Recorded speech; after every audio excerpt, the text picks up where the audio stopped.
I am a firm believer that you should not be using preset transitions. Sure, they're convenient, but I am going to show you why I am not a fan of them. So let's say you have this clip here, and whenever she says this, you want to zoom in on the product, stay zoomed in, and then whenever she says, then you want to zoom out. So it's going to be a zoom into the product, and then whenever she says, but that's not all, you're going to zoom out and transition to the second clip of her showing the next product. So let's say I use a preset transition such as a zoom in and out. So let's put it in here. It starts at a full second, 24 frames. So let's put it at like, between 6 or 8 frames is normally what I would use. And it looks something like this. it's, I mean, it's something. It looks like a 1990 infomercial, like it's something you could do on PowerPoint. So what I would prefer to do over this is to use keyframes. So let's say right whenever she says this, we want to zoom in on the product. So let's go ahead and select our video, keyframe at 1 and the position for the zooms. So let's go like 5 frames. Now let's zoom in on the product using our keyframes. I'll go to like a maybe 2.5. Drag this over, center this on screen a little better. And you already know I got just enough OCD where I want these to be even numbers. All right, so now you have something like this. And if you watched my last video, you would know that I love using adjustment clips. Right here, let's go 1, 2, 3, 4, 5. Now, over top of this, because whenever you zoom in with a camera, you are going to have zoom blur. Right here is no zoom blur. It makes it look very fake. So let's go to filters, zoom blur. Now you have something like this. So much better. And if you really want to, you could go down to, where is it? Camera shake. So now you can have something like this. I use it depending on the edit, basically. So for this one, let's, since it's already there, let's leave it in. And now you have this awesome zoom in. So now let's transition from the first clip to the second clip.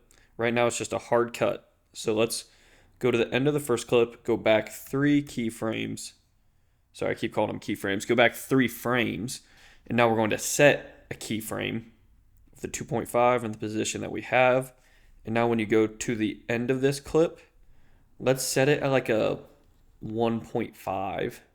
And then we can even move the positions back to 0 so it's normal. And actually, I don't like that whenever you get to the end of this clip, even though you have this clip selected and you're applying the keyframes to this clip, it's showing the first frame of the next one.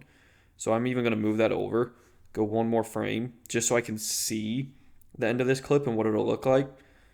So I may even have it end with the X position at like a 150 and the Y at like a negative 250, just to have it better centered on screen. We'll actually even go a little farther. So now this is better centered. Now I can drag this back.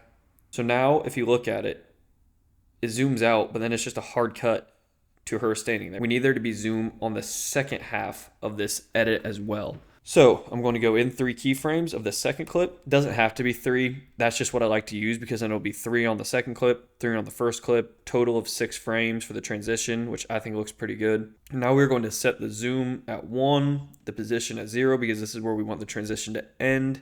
And if you remember, the end of the first clip's at about a 1.5. So let's try to be fairly similar and match it. So this one starts at a 1.5. And now position, we'll go ahead and just leave at 0. So then it zooms out to here. So now this is what it would look like. And you can see it's still not the smoothest. So let's go over and copy and paste our first zoom blur and camera shake. And now let's set it over top of the keyframes. So 1, 2, 3. And this is only a 5 keyframe adjustment clip. So I'm going to expand it 1. So now you have something like this. And let's even try to get rid of the camera shake for this one specifically.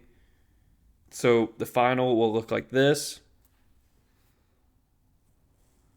I think that looks significantly better. If you disagree, hey, we all got our opinions, but this is what I recommend to all the editors on my team. Also, obviously, sound design plays a huge role in this where, whenever it first zooms in, I would add some sort of riser, then a whoosh sound effect, and then probably muffled audio whenever it's zoomed in like so.